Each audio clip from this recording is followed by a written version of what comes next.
Yeah, all good. You, we can. Yeah. Okay, so let's just zoom through this quickly. This is a molar. Yeah. Okay, so let us go into the crown modules. So that's on the right-hand side. I'm going to collapse all of the other modules like this, and we're going to do. Okay, I'm working still on the 2.83. The 2.93 is working, but we haven't released it yet because there's so many tooltips.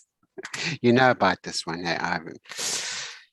All right, so we're going to put this into the working model and then this in the antagonist. And then the one that we still need is teeth. So we're going to go and we're going to import. This is the wax up module.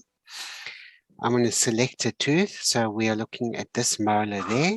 So choose tooth, this one like this, and delete the unwanted teeth. And we're going to click on this one and we're going to move this one into position. We can flip back to the crown module. I'm going to hide the antagonist so I can see what's going on. And then we're going to just move this. You can use the G key. I use the G key a lot. G and the R key to rotate it and rotate it again. And so we're trying to fit it. And we're using the S key, G key, R key. So these are the shortcut keys. So we'll just put that, sort of plonk it in there. It's still a little bit small, so I'm just going to scale it outwards a little bit, something like this. So if you've got a nicer tooth library, you can use a nicer tooth library. So the position is just maybe 50% I need it, or 60%. I just want it to be in the correct location. We're going to look at the mesh. The mesh looks different in all different tooth libraries. And we're going to then flip this into the tooth collection, and that will remesh it and hide it. So don't get a fright where did it go? You know, it's deleted. No, it's not deleted. It's actually in a different restoration. It's hidden on purpose so that we can then do the margin outline. So it's just thinking one step ahead. All right, so we're not going to section the scan because the scan's already been sectioned. Okay, so here we're going to go to draw surfaces, select this one, and we're going to start drawing. So if you're using the model designer and you've ditched your model, you're going to use these here. If you haven't done that, you're going to start drawing. And this is mainly to mark out the margins. So I'm going to place this line on the margin, and we're going to go all the way around the margin. So I'm just doing it very fast. Yeah, I can spend more time on this just to get the idea of what is actually happening.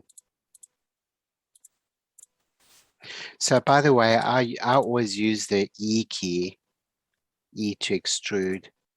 I'm just used to that. It's my muscle memory. And then we're going to create upper or lower surface. It was an upper tooth. You can get confused because I always work with a die like this. I never work with a die like that. I think most dental programs work with a die this way around. Even in the lab, in the analog way of doing it, we would also do that. So we're going to create the upper surface. And then we're going to do the context as well. So we're going to do exactly the same thing, but just to save some time, I've already done this. We're going to just get this. And this is what it then looks like. Note that the surfaces have been cut to sort of a 45 degree. And that's mainly so we can make objects. If you're only drawing the surface out on the distal or mesial contact, then we won't be able to make an object. So keep this in mind. We need something there. Okay, the next step is we're going to select these, and we're going to go into the survey and make sure it's selected. You can't select the you can select the model by mistake, so don't select the model. Only select the left, shift left click, survey, and that brings it up to the center. And we're actually looking at this from the top view. So yeah, because it's the, sorry, we're looking from the bottom up, because it looks like it's a top, but actually it's a bottom up. So in case you sort of by mistake move the scene, you've lost your view because now you're viewing it from the back or the front or something. So if you do that, click on, if you click top view, it'll give you an error message because we're working on the top model. So actually we need to look at bottom view. Okay, so here's an X-ray mode, and this is very helpful. In X-ray mode, we can actually see the undercuts over here, which is actually quite awesome. I only discovered that by mistake. I thought, wow, look at that, you know. I'm moving through this and I'm thinking, wow, this is really helpful. So if I tilt it like that, I wouldn't want to do that because it makes a blocked out model. And this will cut straight through my margin. So I don't want that. So I'm trying to minimize it. What is very important is we need to be able to see the periphery of the actual cutout surface. And I'm looking at the mesial and the distal as well of the contacts. All right, so once we're happy with that, we're going to click on this block out upper. If you click block out lower, it'll give you an error message. It won't allow you to press that button. So if you engage in this menu, you can't press on anything else. You can only press on the button that you mean to press. Okay, so we're going to wait. We are still in transparent mode. To toggle it over, we click on this one or we click on the top one. They both do the same job. Okay, notice now that we've got these dyes that have been made underneath. They're transparent gray, and this is our blocked out model, and we need that because it gets rid of the undercuts of the actual crown.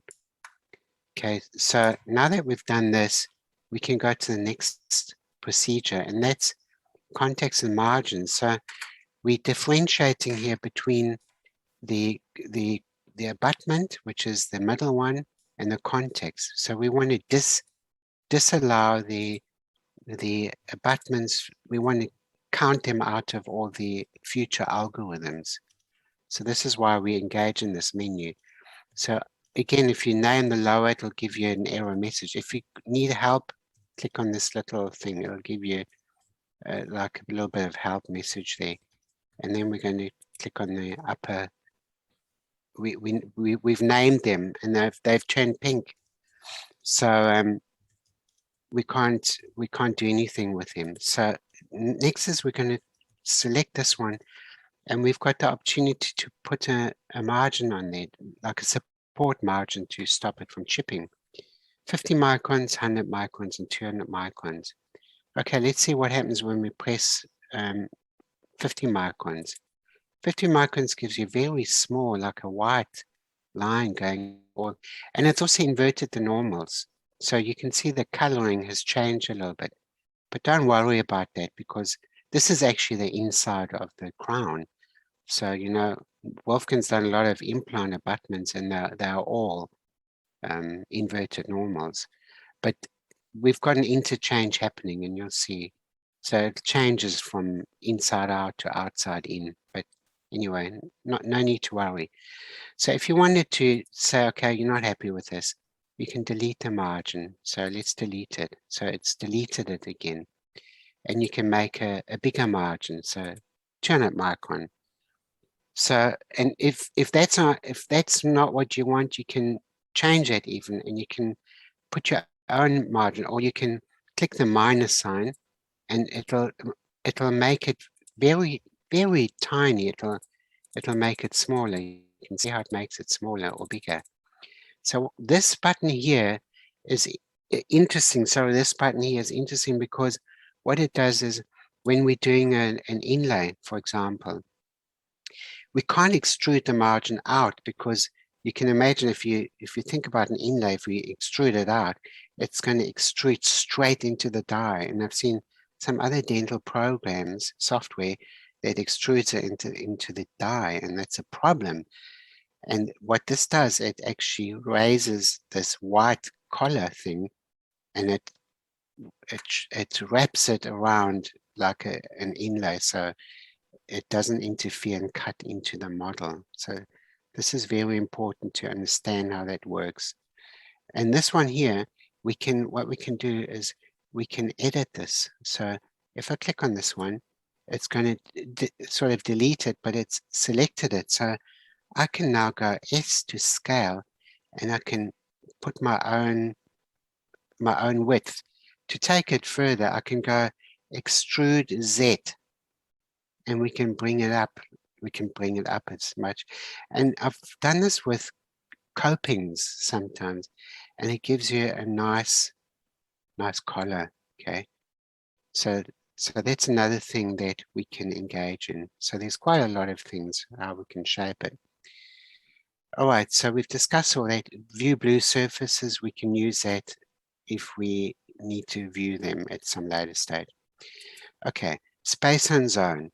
That's quite interesting. So we're going to select that, and we've got auto spacer, which will take the default values. So the default values of the spacer is 50 microns thick, and the zone, safety zone, is 0.5 millimeters. So you can change that. If you want to change it, you're going to engage in the menu. Now you can do one crown, or you can do all the crowns together. So it's up to you. So I would personally do them all together because that just saves a lot of time. So to explain how this works, we're going to click on Add Spacer. And you will notice that that's going to create a red surface, and it's actually called Spacer in Process, which means we're in the procedure. And then we can see the menu. It's added some stuff here. So it's given me the thickness, and it says ×2. So it's 0.1. And earlier on I said it's 50 microns, but it extrudes inside and outside the die. So think of it like a radius of a circle and a diameter of a circle. So this would be the diameter. Now we want to put the diameter in there. So if you wanted to thicken this red spacer, we'd put, if you wanted 100 microns, we're going to put 0.2, which will then make it 100 microns, okay, thick. This is important to know this, okay? And make sure your die is actually covered. And we do that in the lab in the manual way as well. If we put die spacer, put a thin layer of wax over the top, or we take a die space, we don't leave patches there or something. We want it nicely covered. And this becomes a cement layer, and also the inside of the actual crown. So the mesh is very important. Then we've got something called margin distance. Now, what is that? This is the distance between the pencil line, which is a blue line, and the actual die spacer. And we can change this. So if we want to creep it closer to the margin, we can say 0.2. And you see how it's gone closer to there. So if you've got a very parallel crown, for example, where there's a lot of friction, we just want to cover it as much as possible. Now we can't put 0. We can't make it all the way there because unfortunately it disappears. But some clients have asked us if we can invert it. And first I thought, why, And that's probably because of enamel bonding. Like if you've got a porcelain inlay, for example, and you want to enamel bond. So we would then put 0 there, and then we would then, we can then change the direction of this actual spacer. Okay. So what I'll do is I'll put it back to 1, and I'm going to put this to 0. And these are our default values, and we're going to accept the spacer. So this will do some remeshing behind the scenes, and it'll smooth it out. You can see how it's actually smoothed it out, because this mesh structure is vitally important for the inside of our crown. Then we're going to add the safety zone. And if you think you can go very thin, like 0.4 or even thinner or whatever, you would set that. Again, this is like the radius and diameter. It says 1 millimeter. In fact, it's 0.5 inside and 0.5 outside. So if I had to make a cross section, you can actually see how it cuts through there. And there's a specific reason why we've done that, but I don't need to go into that right now. Okay, so if you wanted 0.6, you would put 1.2. So I'm going to accept this zone. now that we've got the zone accepted, this is the midpoint of all of our thing, because from here we can do a coping, we can do many other things, but we're doing a crown. So I'm going to go to the occlusal adjustments, okay?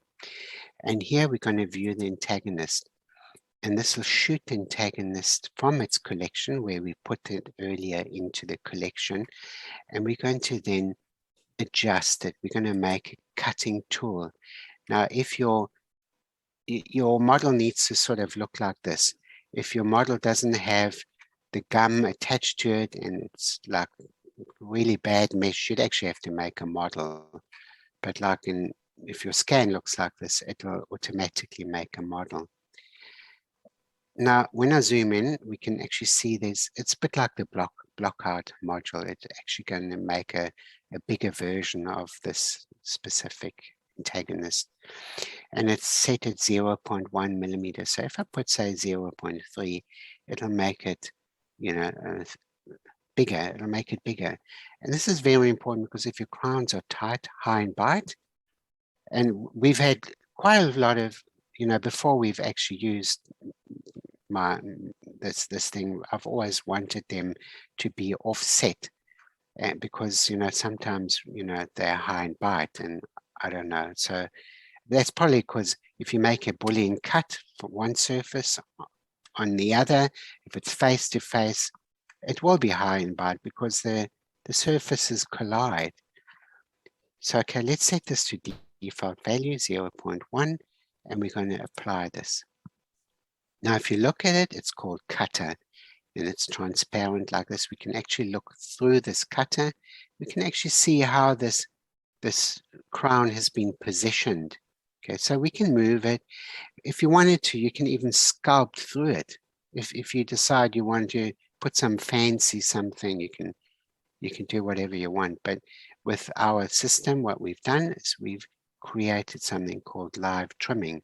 So I'm going to select the crown, click on this one here, and this will hide everything else. And as I'm moving this up and down, you can actually see how it's trimming while I'm moving it, which is absolutely amazing. I think this is so awesome. And now we're looking at a compromise between losing our anatomy of the tooth and making it too thin. And we can see 0.5, the green safety zone, where it is too thin. So we're going to reach a compromise. And then what we're going to do is we're going to accept it. We can scale it out because here it's still a little bit, it's not wide enough. So I'm going to use the S key. I'm going to scale it, and I'm going to use a G key just to move it like this, something like that. That's good enough. Then what we're going to do is we're going to trim this. Okay, so I'm going to click on trim, which will then cut it. And then we're going to click on it and we're going to inflate it. And that's because we know it's too thin over here. Okay, so here, I'm just going to inflate this a little bit like this. Now, there's an option. I want to have this over the margin. I can use the sculpt tool if I want to, or we can exit this and I can go into mesh, edit the mesh, and we can grab this over the margin line if I want to. So there's two ways of doing this, okay? So let's just pull it. And if you wanted to pull the mesh by a certain amount, we can pull it by 0.5 millimeters. So if I click here, for example, and I put pull, I will pull it by 0.5 millimeters. Okay, so that's quite important to know. And then I'm going to exit this object mode. Sorry. Now I know I've sculpted this higher. I may have intruded in the opposing occlusion into the antagonist. So I'm going to click on mark antagonist, and what it does, it actually cuts my antagonist, and it'll mark it red. So the dentist will know then, okay, maybe he needs to create a bit more space, and we can later on take a snapshot of this antagonist and present it to the dentist where he needs to mark it. So we can hide it and we can just take a snapshot of it. All right, so now that it's done, I'm going to click this to finish, and that'll put the antagonist back where it's meant to go. So it's quite important to click this. If you don't click this, then, well, down the line, when you want to see the antagonist, you're clicking on the antagonist collection and nothing comes up, and that's because you haven't clicked on this one here. All right, finally, we're going to generate this crown. So I'm going to click on this. We've got everything in line, and we're going to then click on generate this upper crown. So make sure you select it. If you select something else by mistake, it will give you an error code because this is named something, and if you don't click on that, it's not going to work. So we're just going to wait. Okay. Wolfgang, are you still there? Yeah, I'm listening. Gosh, for a second I thought my internet cut out and I'm talking to myself. Don't to worry. the universe.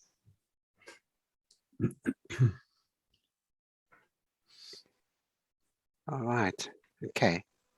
So here we go. It's trimmed it to the margin, exactly to the pencil line. You can see where the pencil line is. So it's actually very, very accurate, this thing. It's like magic. Every time it does it, I think, wow, okay, this is awesome. Okay, so what we're going to do is we still have to do our contacts. I'm going to open up the contact menu. Let's hide the antagonist. So these little thing with the binoculars, you left click on there and it gives you all of the stuff that you actually see in the outliner window. Notice we haven't used the outliner window once. So here what I can do is I can hide the antagonist. I can hide whatever I want to hide. I can hide the pencil lines if I want to. I can hide, the generated crowns or whatever. So, but what I want to see is I want to see the pink contacts. And this is because we're going to engage in making our models for these contacts. So here there's auto contact cutter, which will take the default values. Just to explain, we're going to click on that and I'm going to then select pink contacts and make cutter. Now these cutting tools, you can see they've taken on the path of insertion of our block art model and all of that. The path of insertion is a path of insertion that we've gotten when we surveyed this. So as you're plonking that crown in, it will know that it's been, the undercuts of the inside have been cut out and the actual contacts have also been cut out, have been surveyed like this. And you'll notice it's offset by 50 microns. So if your crowns are consistently tight and bite, you can change that. And by the way, you can change them, you can do this separately as well. So if the dentist maybe wanted to do a filling on the one side and he needs more space, or whoever, we don't know the circumstance, we can make one contact wider open than the other. Or if you wanted to create a diastema or something in the front teeth or something, we can change that. Okay, so as if I type here 0.2, you'll see how it expands. Okay, so we'll just put it back to, so that's not 0.5, that'll make it way too big. 0.05. So it's helpful to know how much 50 microns is. Okay. We're going to accept this. And then what we're going to do is we're going to select our crown and we're going to go into shaping our contacts.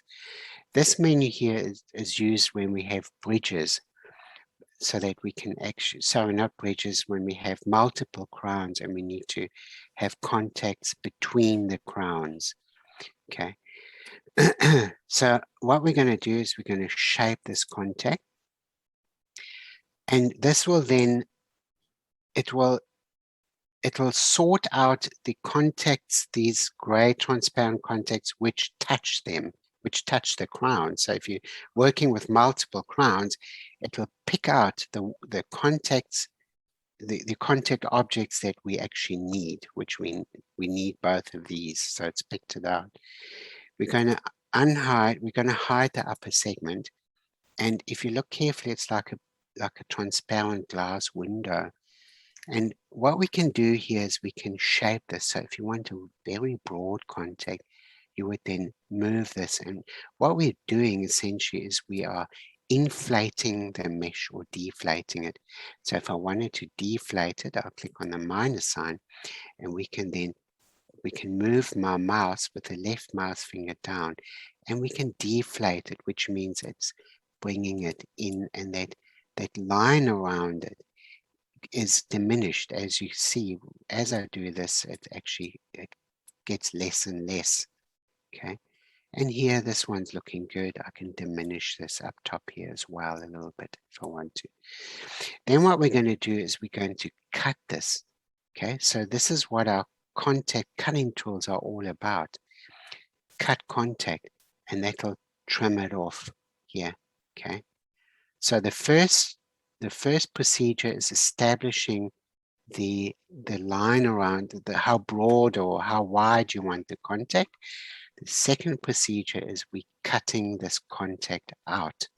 Okay, notice that it's also a little bit concave. Now, most of my dentist clients that I've worked for before, they don't want to concave, they want a convex contact area. So that all depends on, you know, a lot of things, your personal preference.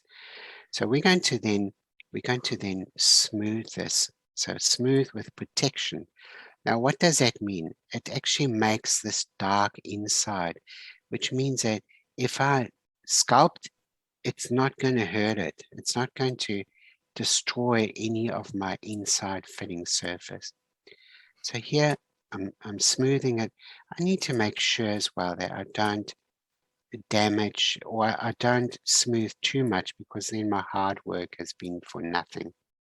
Okay, now don't try and engage into the contact cutting again unless you bulge it out, because we know, and we've drilled this into a lot of our users, is that you cannot Boolean cut on top of a Boolean cut. It will not work. You need an intersection to cut A minus B. So, you know, if you're trying to slice a loaf of bread and you're going on the outside, it's not going to cut either. You need to actually cut inside. So it's quite easy to understand, but, you know, so yeah, okay. So what we're going to do is we're going to exit this, and then the crown is basically finished, but what I can do is I can smooth it a little bit more. And this is because the connection between the margins and the inside and the outside may be good just to smooth it a bit. And we can smooth here up top where the extra crown has been trimmed as well, like that. Okay, so it pays just to have a quick look and see how you're going. Exit, we're going to go to finish. Select this, finish the restoration, and put it into the collection. So that puts it into the into a collection. I don't know what it's called now, an export collection, finish restoration collection. It'll duplicate it. It'll put the point of origin in the middle of the crown, and it'll get rid of all non-manifold edges. And this is then in the collection. We can hide the collection. So if you're doing 2 or 3 or 4 crowns, they'll all be lapping on top of each other. Okay. So this is then what the mesh looks like, the mesh structure. We can see the inside fitting surface and the die spacer. You can see the margin, the support margin, and this is what it looks like. So it's quite a nice looking crown. If you wanted to make it even more fancy, I can delete. You can still sculpt inside here. You can create more defined fissures, and you can be very artistic in Blender. We know that Blender has a lot of tools for sculpting. So if you get to know your sculpting tools, you can do amazing stuff.